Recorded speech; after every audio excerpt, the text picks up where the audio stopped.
Now let's look at it the other way. These are the advices to sisters for their, how to develop a better relationship and fulfill the rights of the husband. The first one is respect. Respect. And a marriage cannot last if the wife doesn't give respect to her husband. It's a very difficult scenario, because in the hierarchy of Islam, in a family hierarchy where the man is supposed to be the responsible one, anybody who's responsible must be given respect. Of course, she needs respect as well. But if she doesn't give her husband respect and looks down upon him, that whole system is turned upside down. It is, according to some, if it's not the most important, then it is one of the most important. For a marriage to function, he needs this from you as wives, maybe even more than love. To take on the financial burden of the family and to bear the responsibility for its spiritual and worldly success, that's a big task, a big job for the husband. He needs his wife obviously to be supportive and respect his role as the leader of the family that the Sharia has given him. Not somebody who constantly undermines him and doubts his capability. Now, by showing this respect, you increase his love for you. If you treat him like a king, then he's going to treat you like a queen, hopefully. Insha'Allah. And maybe this is why the Prophet ﷺ made a statement, which is very difficult for a lot of people to understand and accept.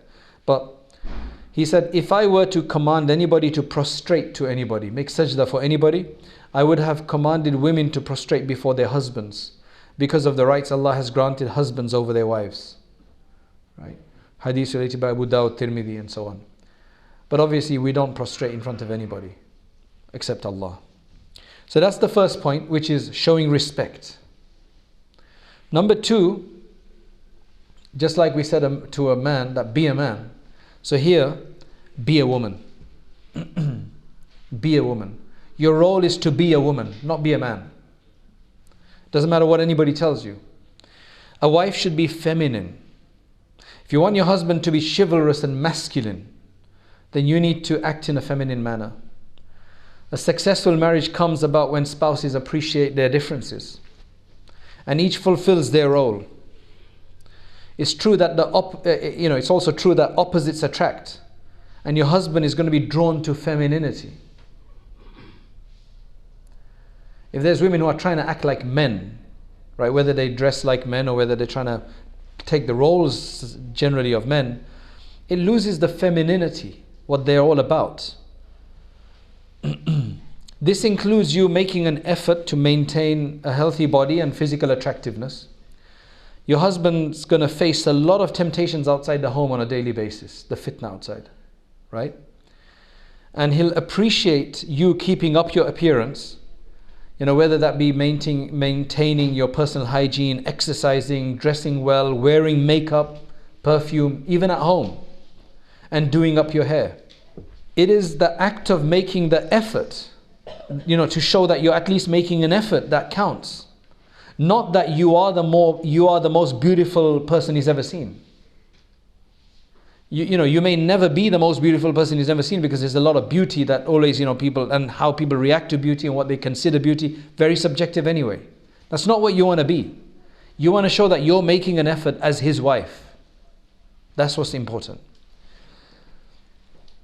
That's why there's many women, they describe this phenomenon as hijabi neglect, where those sisters who wear a hijab, they make less effort on their physical appearance when they start wearing hijab, because they don't want to show off in public, which is fine for the public.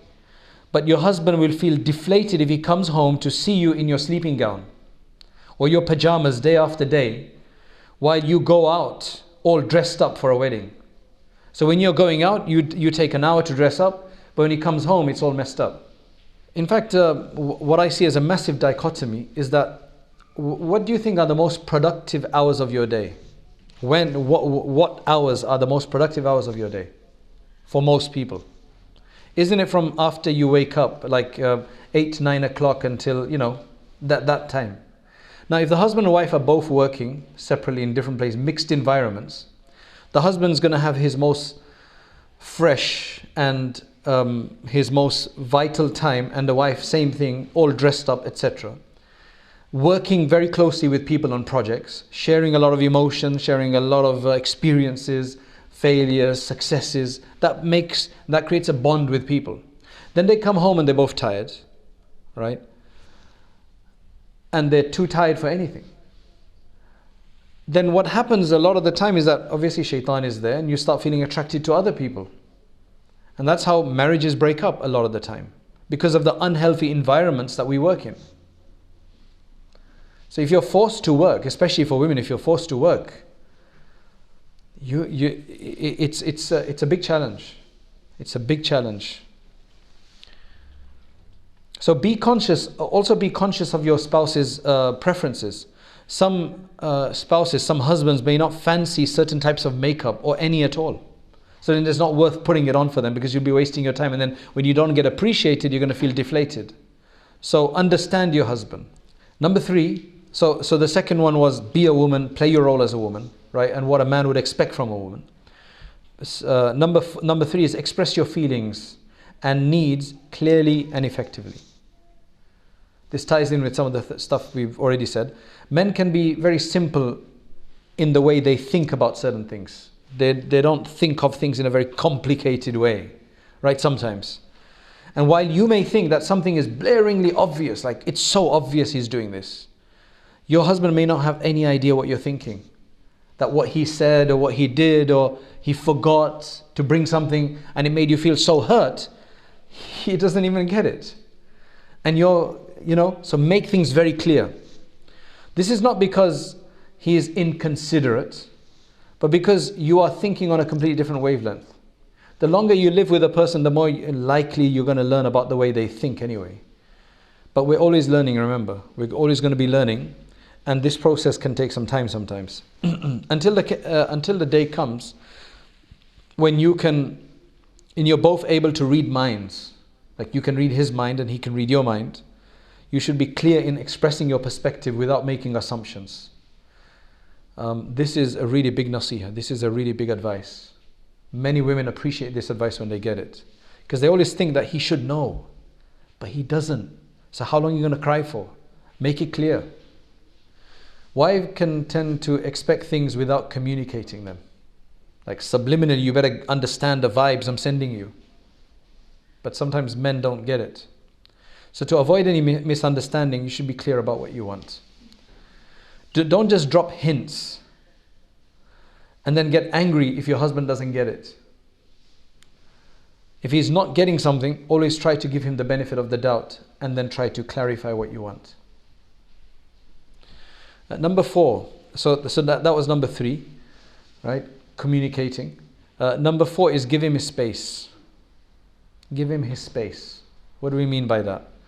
One of the complaints of many women, right, is that when a husband comes home from work sometimes, he comes and he doesn't want to speak. He just lies down, or he starts watching something, or watching the match, or the soccer, whatever it is. Or he's on his phone or something like that, and does not want to communicate. Sometimes it's just men, they just want some time, right? Don't expect that they're going to hold a big conversation with you as soon as they've come back. Maybe they just had a bad time in traffic, or it was a bad day at work, or whatever the case is. He just needs some time to himself, collecting his thoughts and relax alone. Some relationship books call this the cave, entering the cave. That some husbands just like to enter their cave for a while. This isn't because he doesn't like the wife, or he's met somebody else, or he's interested in somebody else. It's just sometimes the husband's nature. So unless there's a bigger problem, he will emerge from his cave eventually. Maybe give him 10 minutes, 15 minutes, ask him for a cup of tea or something. He will come out eventually. A woman faced with this situation should just understand that the silence is, he just needs that time. Maybe at that time you can just call your mother, or just catch up with something else, or call up a friend if you need somebody to talk to at that time. That was number 4. Number 5 is speak to your husband about his problems. Don't speak to others and not your husband. This is one massive mistake people make. They literally feed a commentary of their marital lives to their mothers. And their mothers sometimes act as remote controls. Okay, you do this, you say this. But what the mother doesn't understand is that her relationship with her husband, the father, is very different to her daughter's relationship with her husband. You can't remote control and do what you did with your husband to your daughter. You're going to mess up the marriage. So do not feed. There's some people who feed to their friends. All the issues that are going on in their marriage, their friends on their WhatsApp group, 2-3 people, are getting a whole soap opera. It's like a soap, a drama. That's very detrimental because they'll give you advice. And sometimes they're very inexperienced, they can't give you advice. Especially the worst people that you can consult, I'll tell you this by experience, the worst people you can consult about your own problems is other people who are having problems. They're already depressed and they'll make you depressed even if you're not depressed.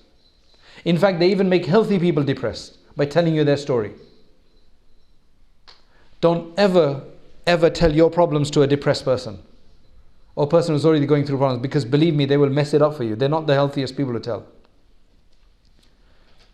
So talking to friends, parents, even their children about issues that they have with their husband is not always the best. Sometimes you do need help. You can't suffer in silence. Sometimes you do need help when you've tried everything.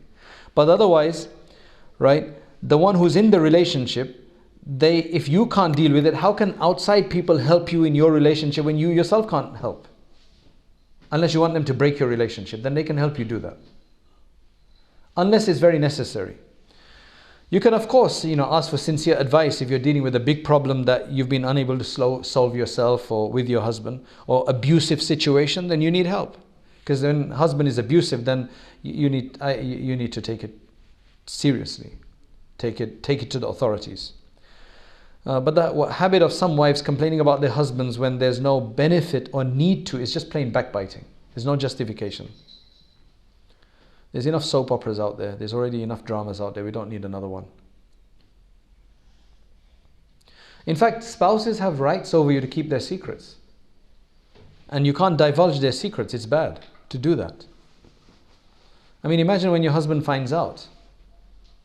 Because his friend, whose wife is your wife's friend, she told him.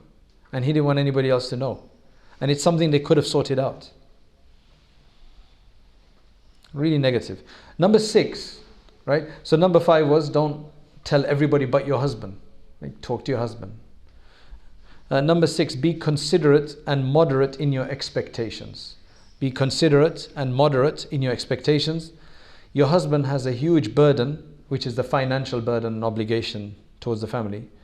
And not only does he have to provide the bread for today, but he has to obviously think about the financial future as well. So in that, sometimes, they could keep them awake at night thinking about these things. May Allah make it easy. So don't add to the burden by expecting things from him that are beyond his ability. Just because your friend received a Mercedes SUV or a Louis Vuitton bag or something special or whatever, that my husband, he doesn't bring me that. But he loves you otherwise. But he doesn't bring you a gift. So you start measuring him by how your friend has received things. Don't expect your spouse to be a superhero, right? Or be like somebody else's husband. Don't get so infatuated with somebody else's husband that you want your husband to be like them. You have to remember that gifts should be a pleasant surprise, not an expectation. Every week you must buy me a gift. I mean, what's the whole point of a gift is the surprise element. Otherwise, you know that somebody's going to bring you a gift. The surprise is gone. You don't even enjoy it as much. One of the biggest elements of a gift is the surprise element. So anyway, when you look to other people who have maybe a better standard of living, bigger house, nicer furniture, better car, better whatever, and you feel your husband doesn't earn as much, right, as such and such a person, then that is just a sign that you are not content with what Allah has given you. So it's a discontentment from Allah. That's bad. And when you start making comparisons to other people's husbands and standards of living, that could be a huge blow to his self-confidence. Then it messes up your relationship. It's not going to make it better. Show your husband that you do appreciate his efforts. and avoid creating problems or being too demanding. Now, I know in all of these there's going to be exceptional cases of negativity. I understand that. But these are the general things that we need to observe. And number 7 is roll with the changes.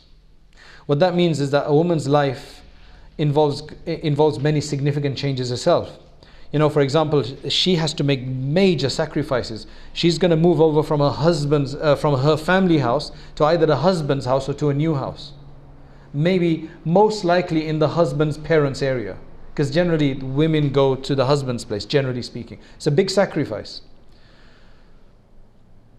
She may even have to move to different parts of the country or even abroad because of the husband's job or career. Right? He's been sent somewhere else. So she will have something like a new life to set up, a new home, new family members in fact. So she has to go through a lot. She's going to have to be very flexible. And Allah has given you that ability to do that. So she should be prepared to accept her situation and strive to be open and flexible about it. And you know, she may have to even keep moving due to the husband's work. I mean, if that's something you don't want to do from before, then you need to make sure that you have this from before you get married. That look, I want somebody who's going to be here and not moving around. There's also going to be maybe times of financial hardship. He may lose his job, right? Or maybe a big bill comes in, or maybe you have to buy a house or something like that. Both spouses will also change over time. As I mentioned, spouses change over time in age, obviously, in strength, temperament, weight, youth, children. So life is temporary after all. And the perfect home that you will have, inshallah, one day will be in paradise. The whole definition of paradise is a place with your spouse. Do you know that? What is paradise without a spouse? وَلِكُلِّ مِنْهُمَا زَوْجَتَانِ. Everybody is going to have a spouse. The Prophet ﷺ said in a hadith, مَا فِي الْجَنَّةِ أَعْزَبْ. There is no single person in paradise. There is no single bachelor in paradise. If somebody doesn't have a husband in this world or a wife in this world, then they will get to marry others who are of a similar state in this world. They'll get to marry those in paradise. You will have a spouse that you will be content with in paradise. And you won't be living with your father, mother, children. You'll be living with your spouse. So, having a spousal relationship in this world, being what you call, not just having a spousal relationship, but being faithful to your spouse, is considered to be so innate and so needed, so necessary, that, look, I'll give you a comparison. Polygamy is not most people don't do polygamy, all right? Most people don't do polygamy. But the West, in America, in the US, people are actually warming to the idea. That's the statistic. It shows that there's an increase in people warming to the idea of having more than one spouse, right? Having more than one wife. However, there's something else which takes place abundantly, but people still hate it. And the attitudes have stayed the same. They haven't improved. Which is adultery, infidelity, cheating on your spouse. Even though, I don't want to say half the population, but even though so many people are cheating, it's still made a big deal. And the very people who make the big deal are probably cheating themselves, but they still make a big deal. Because it's so innate in the human culture, and I think it relates to as a human beings, this is such a need that in paradise there's going to be no singular person. You need to be with a person in paradise. And I think this is also where it all started from in Jannah with Adam and Eve, Hawa alayhi salam and Adam alayhi salam, as husband and wife in paradise. To be feeling that you have to have faithfulness towards your spouse. Not everybody's situation is the same. There will be some strange circumstances. Somebody will have unique circumstances. And as I always said, don't ever think that it's ever going to be 100% perfect, because it will never be, as try as you might. But keep reading the dua. رَبَّنَا هَبْ لَنَا مِنْ أَزْوَاجِنَا وَذُرِّيَّاتِنَا قُرَّةَ أَعْيُنٍ وَجَعَلْنَا لِلْمُتَّقِينَ إِمَامًا. Always focus on the positives, and maybe Allah will, inshaAllah, bring a time when you will be satisfied with your spouse, and that satisfaction in this world will be, inshaAllah, satisfaction in the hereafter.